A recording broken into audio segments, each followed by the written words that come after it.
Hello, everyone. This is Misha Houston, and I'm here to do my review of If Loving You Is Wrong. Tonight's episode is entitled The Porch Light, and I have to say that I enjoyed this episode much better than I enjoyed the first one. I appreciated the confrontations and the information that was given to us, and I enjoyed the action, all of the action. So I have to say that this was a better episode and I appreciate it. And I wish that I could have gotten this video up here a whole lot sooner, but I have a busy schedule. So maybe next week I can post the video a little bit earlier. But for tonight, you're just going to have to bear with me, and I totally appreciate you stopping by and watching my video. So thank you all so much, and here we go. The first group of people we go to is Natalie, Esperanza, and Marcy. The three of them are outside Randall's house, laughing and looking at the picture Essie took of Eddie chained up. Natalie is shocked by Larry and Randall, and Marcy says she never would have gone to him. I'm talking about Larry. She never would have gone to Larry if she had known this about him. Essie wants to post the picture online, and they all think it would be funny. Then, all of a sudden, they hear gunshots coming from inside Randall's house.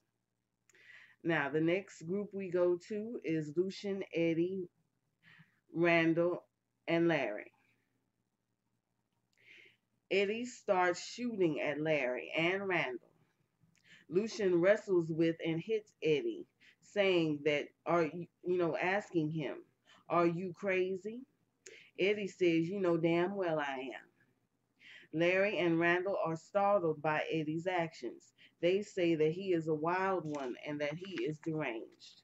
Eddie screams at them and doles out threats to their lives, saying that he will kill them for this humiliation. Eddie is furious and promises Larry a hot piece of lead up his ass. Lucien yells at them all to stop this, but Eddie and Larry threaten each other. Larry promises to break him like a stallion back west and comments on his penis size. Ed says that, "Oh, you got jokes, but I got bullets," and he promises retribution. Eddie thereafter leaves, and Lucien soon after. Lucien tells the girls outside, "You don't want to know what happened." Now, before I go to the next section, I want to talk about Larry. He was all over this episode, and I think he's made a really, really big mistake doing this to Eddie. He's made himself an enemy that he really didn't need to. So I am watching out for Larry, and I'm also watching out for Eddie. I think that this is going to come back around a whole lot sooner than Larry thinks. Now, the next group of people we go to is Lucien, Natalie, Stephen, and Esperanza. Lucien chastises Stephen for showing up an hour late. Stephen says Lucien had it all under control. Then Esperanza and Stephen discuss what happened. They talk about what happened with Eddie, and Esperanza shows him the picture that she took. Stephen wishes that he could have been there in person.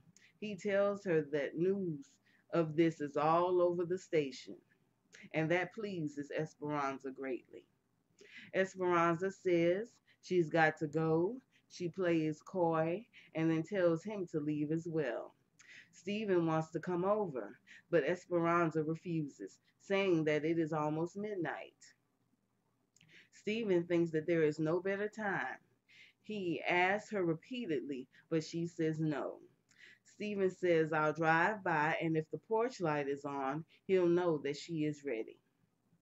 She says her lights are always on for security. Once she is in her car, she calls Stephen and says not to let on in front of anyone that they are lovers. Stephen thinks that it's silly, but she says that she doesn't want them in her business. She tells him that the porch light will be on and drives off. Now, before I go to the next section, I want to talk a little bit about Esperanza. Esperanza, everybody already knows that you are with Stephen. That everybody already knows. First of all, Lucian and Eddie know because they walked in on it. Then she went over to tell Natalie. Eddie already told Brad. So pretty much everyone knows. Everyone already knows. So for her to sit there and say, oh, I don't want anyone in my business, I mean, she's partially to blame for everyone knowing because she told Natalie already. So, I mean, I just thought that she was acting really silly with him. I mean, I think she's a very silly character, but, that's Esperanza for you. But, I mean, everyone knows about it, and no one could care less with the exception of Eddie.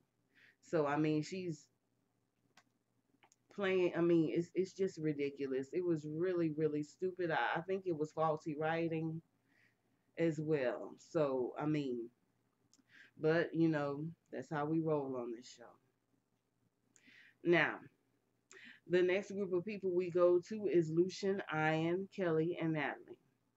Ian and Lucien talk about Kelly needing to make a statement in the morning. Ian warns Lucien that there is a conflict of interest and Larry will be pissed. Ian can't represent her without Larry's approval and that he is a control freak, but he could possibly refer Kelly to someone else. Lucien then asks about Larry, wondering if he is into S&M. Ian says that he has worked with Larry for 15 years and he is known to throw wild parties. Lucien says that Larry got into it with Eddie and warns him things will get bad. Ian believes that Larry is ruthless and is unsure about helping Kelly. Ian leaves and Natalie and Kelly talk. Natalie tries to comfort Kelly as best as she can, and Kelly thanks them both. Yeah, as I said before, Larry is all over this episode, and we're going to see more of him and how ruthless and horrible he really is later on in the episode. Now, the next two people we go to is Stephen and Esperanza. Esperanza is in her lingerie waiting for Stephen. She asks him, is my body all that you want? Stephen says he likes her very much. He flirts with her at the station all the time, but is trying to be respectful of her. Stephen is not respectful or afraid of Eddie. Esperanza confesses that Eddie has run off every boyfriend and lover that she has had. She makes it clear that she is not his girlfriend, not his woman, or vice versa. Just two people who got excited. She is glad that he did not run away and that it and him turns her on.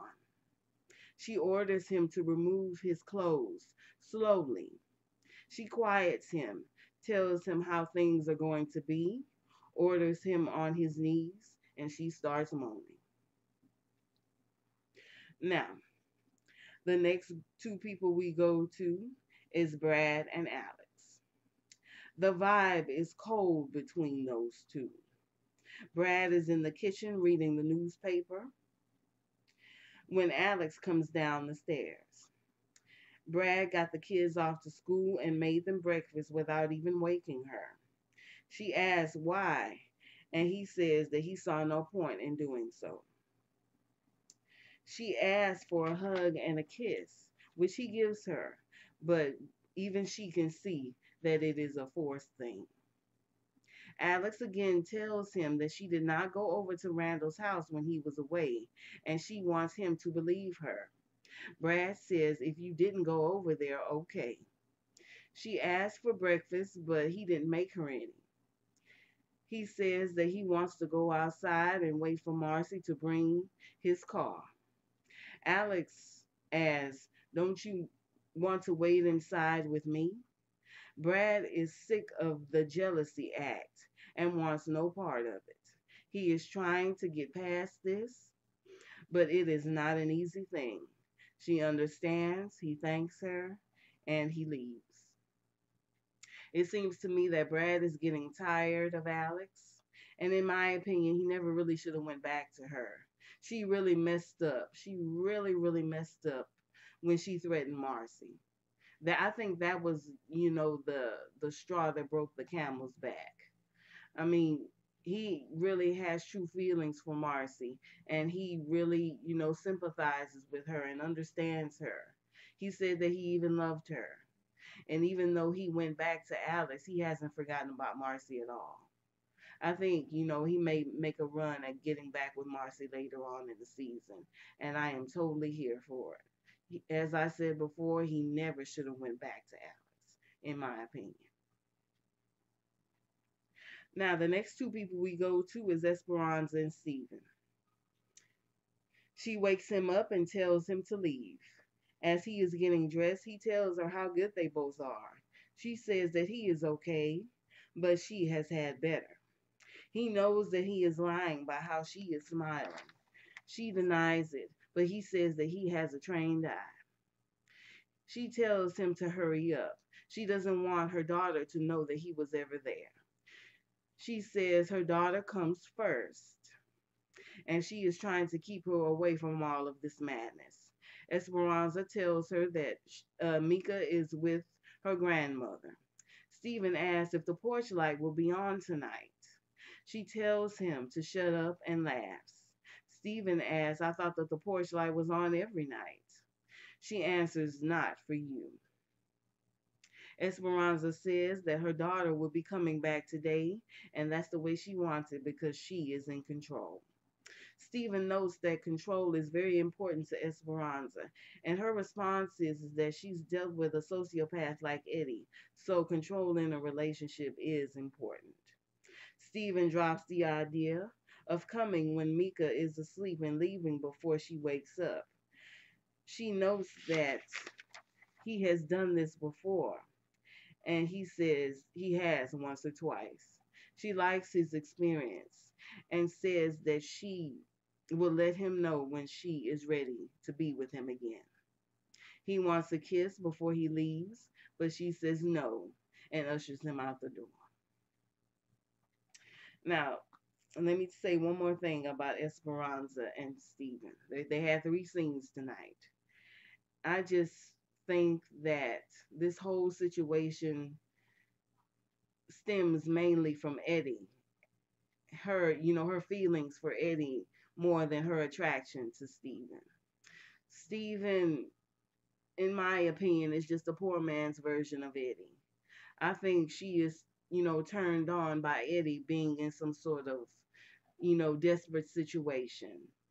I mean, she was completely, enjoying the fact that he was tied up like that.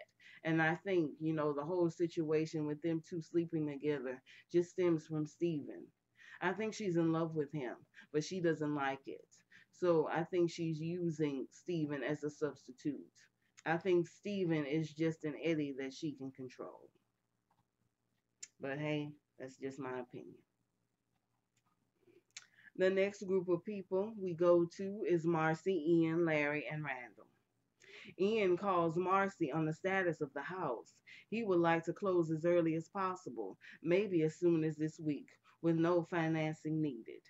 Marcy says that she will call the inspector, and then she asks about Larry. She saw him at Randall's house, drunk and a part of the shooting. Ian tells her that he is a great lawyer, but he is known to be out there. She wants to know if he is the type of person that would break privilege. Ian says that she needs to ask Larry. She says that he is right, and she will get back to him about the house.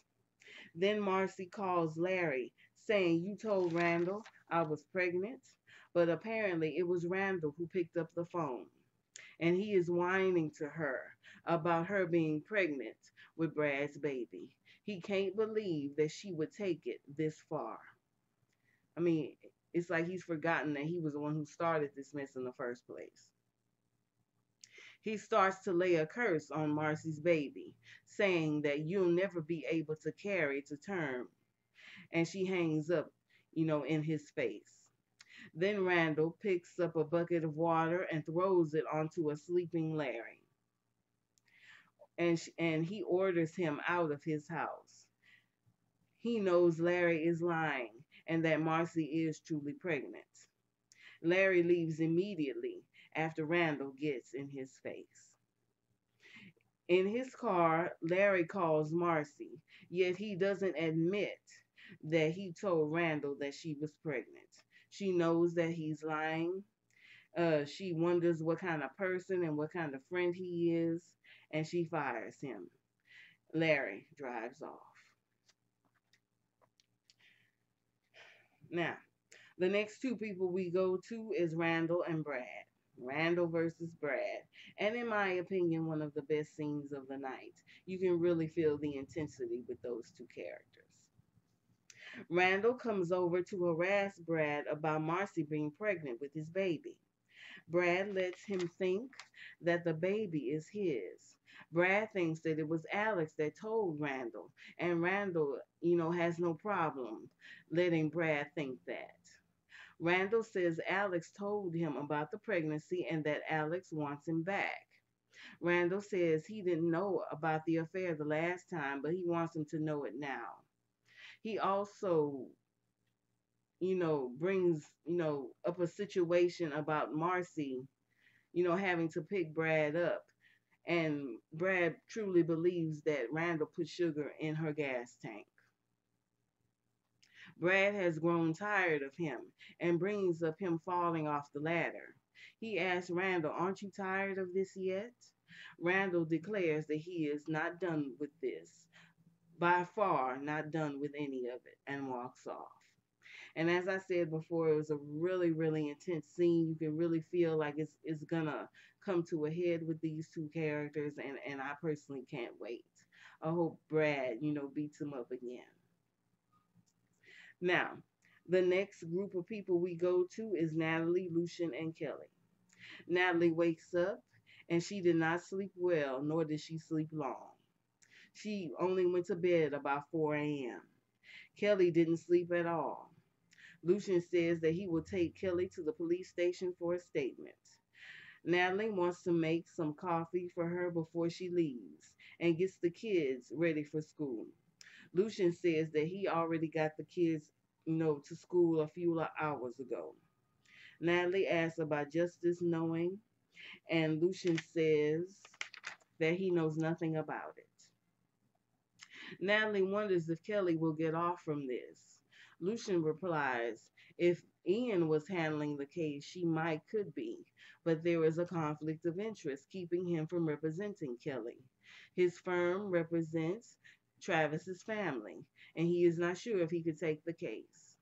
Kelly is going to need another attorney, but it will be hard for her with no money. Natalie wants to tell Kelly goodbye before she goes. Kelly is on the couch and says it is a beautiful day and it is almost like nothing happened last night. Kelly wants to know if Travis is okay. Lucien says he has no news about it, but he will call. He tells her that they have to go to the police station and make a statement, and he offers her a cup of coffee. Natalie comes in to check on her. Kelly seems lost and very worried. Natalie says that it's going to be okay. Kelly hopes so. Lucien says that it is time for them to go to the station, but Kelly is afraid because she hasn't heard from her lawyer. She gives Natalie a hug goodbye, and then they both go on to the station. So Kelly is very much in a bad way. I really feel sorry for her, and I hope that the truth comes out. I really do. The next two people we go to is Ian and Larry. Oh, this scene really, really made me hate Larry. If I didn't hate him before, I certainly hate him now. Now, Larry is hung over and clutching at his head. Ian tells Larry that Travis was shot last night and his parents want a press conference. Larry is hungover and wants no part of it. Ian tells him that Kelly is the shooter and Larry thinks that she is trouble. Then Ian tells him that the investigators found out that Travis's GPS pinged at Kelly's house 46 times in one day, and that he has committed bank fraud by misrepresenting himself as her husband, hacking into her accounts, and misappropriating her funds and ruining her credit. The DA knows nothing of this, and Larry doesn't want the DA to know it either. Larry wants him to bury the evidence. Ian argues against this, saying that she is innocent, that he was once representing her, and that he can't just let this be buried. Larry thinks that Ian is naive. Plus, his parents pay the firm millions of dollars. Larry expects Ian to bury this evidence and wants for Ian to tell the girl to find another lawyer. Larry is serious about this, and he wants to hear no more of it. Larry lords the fact that he is senior partner over Ian's head and bullies, intimidates, and threatens Ian into silence. Ian reluctantly agrees to bury the evidence and leaves, while Larry goes back to clutching his head.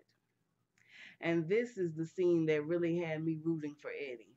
I so hope Eddie gets a hold of Larry. I'm done with him. I am so sick of Larry. That the fact that he knows that this girl is innocent and would let her be railroaded like this is just absolutely unforgivable to me. It's absolutely unforgivable, and I so hope that Eddie gets a hold to him and takes revenge.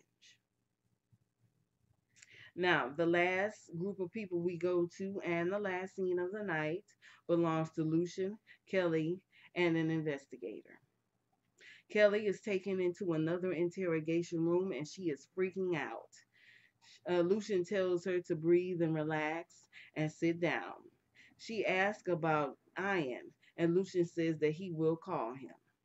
He advises her multiple times not to say a word until her lawyer arrives. She asks him, "Will you wait with me?" and he says yes. And she also asks about justice. Then the investigator bursts into the room. Kelly says that she will not speak without a lawyer present. The investigator arrests Kelly immediately for Travis's murder. She is shocked that he died, but it is true. Travis died from his wounds.